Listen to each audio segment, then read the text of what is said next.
Hi friends, അസ്സലാമു അലൈക്കും. Welcome to ജയം ട്രിപ്പിലെറ്റ്സ്. അപ്പോൾ ഞാൻ ഇന്ന് വന്നിട്ടുള്ളത് വളരെ പെട്ടെന്ന് തന്നെ നമുക്ക് ഉണ്ടാക്കി എടുക്കാൻ പറ്റുന്ന ഒരു അടിപൊളി ഡിഷിൻ്റെ റെസിപ്പി ആയിട്ടാണ്.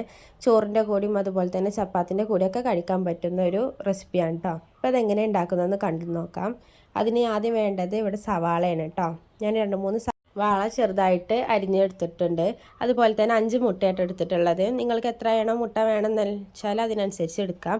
ഇത് പുഴുങ്ങിയ മുട്ടയാണ് കേട്ടോ. പുഴുങ്ങിയ മുട്ട ഇനി ഇതുപോലെ ഒന്ന് ജസ്റ്റ് ഒന്ന് വരഞ്ഞ് കൊടുക്കുന്നുണ്ട് കേട്ടോ.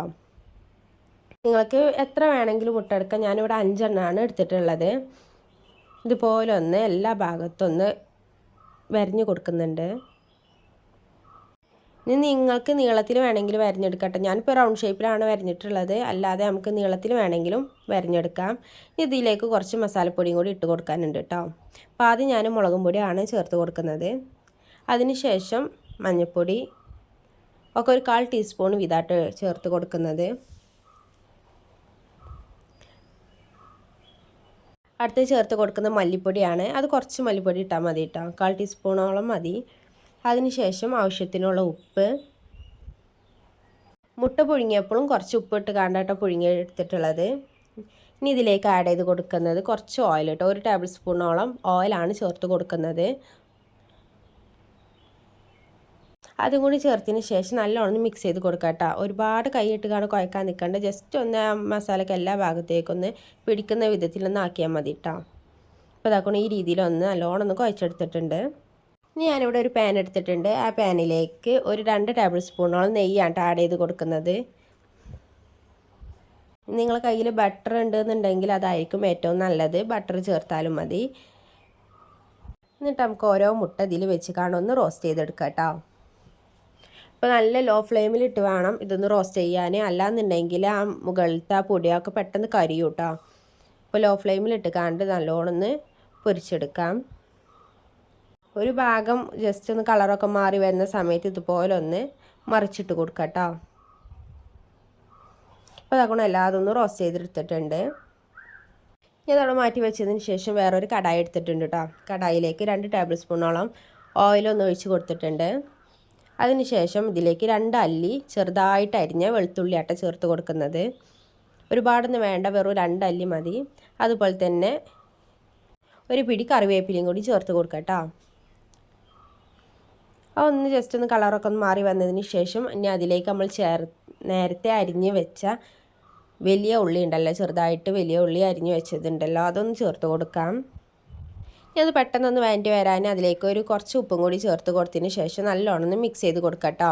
എന്നിട്ട് ഇതൊരു ചെറിയൊരു കളറൊക്കെ ഒന്ന് മാറി വരുന്ന വരെ ഒന്ന് വെയിറ്റ് ചെയ്യാം.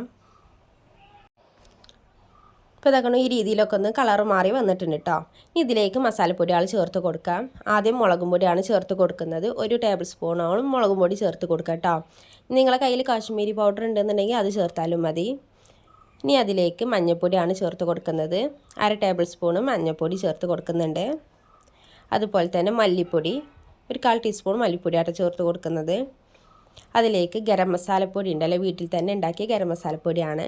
അതൊരു 1/4 ടീസ്പൂണോളം ചേർത്ത് കൊടുക്കാം കേട്ടോ. അതിന് ശേഷം ചിക്കൻ മസാലപ്പൊടിയാണ് ചേർത്ത് കൊടുക്കുന്നത്.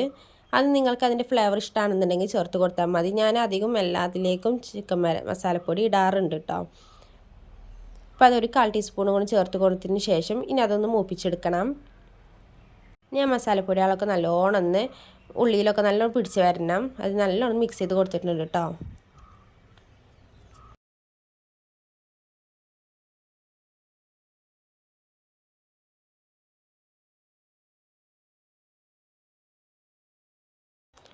അപ്പോൾ അങ്ങനെ ഈ രീതിയിലൊന്നായി വന്നിട്ടുണ്ട്. ഇനി ഇതിലേക്ക് ഞാൻ ചേർത്ത് കൊടുക്കുന്നത് നമ്മൾ ചെറുതായിട്ട് അരിഞ്ഞ് വെച്ച തക്കാളിയാണ് കേട്ടോ. ഞാനിവിടെ 1 തക്കാളി എടുത്തിട്ടുള്ളൂ. 3 സവാളയിലേക്ക് 1 തക്കാളി എടുത്തിട്ടുള്ളൂ കേട്ടോ. അത് ചെറുതായിട്ടൊന്ന് അരിഞ്ഞെടുത്തതാണ്. ഇനി തക്കാളി നല്ലോണം ഇതിലൊന്ന് ഉടഞ്ഞ് വരണം കേട്ടോ. അപ്പോൾ അതുകൊണ്ട് ഇതുപോലെ ഒന്ന് മിക്സ് ചെയ്ത് കൊടുത്തിട്ടുണ്ട്.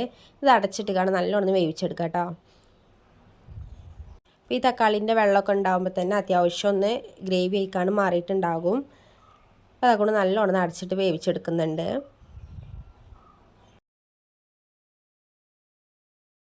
അപ്പോൾ അതുകൊണ്ട് അത്യാവശ്യം നല്ല ഗ്രേവി ആയിക്കാണ്ട് വന്നിട്ടുണ്ട്. ഇനി നിങ്ങൾക്ക് വെള്ളം വേണമെന്നുണ്ടെങ്കിൽ അതിനനുസരിച്ച് ചേർത്ത് കൊടുക്കാം കേട്ടോ. അപ്പോൾ അതങ്ങനെ ഈ രീതിയിലായി വന്നിട്ടുണ്ട്. ഇനി ഇതിലേക്ക് ഉപ്പൊക്കെ ഉണ്ടോ നോക്കിയതിന് ശേഷം ഒരു നുള്ളു ഉപ്പും കൂടി ചേർത്ത് കൊടുത്തിട്ടുണ്ട്.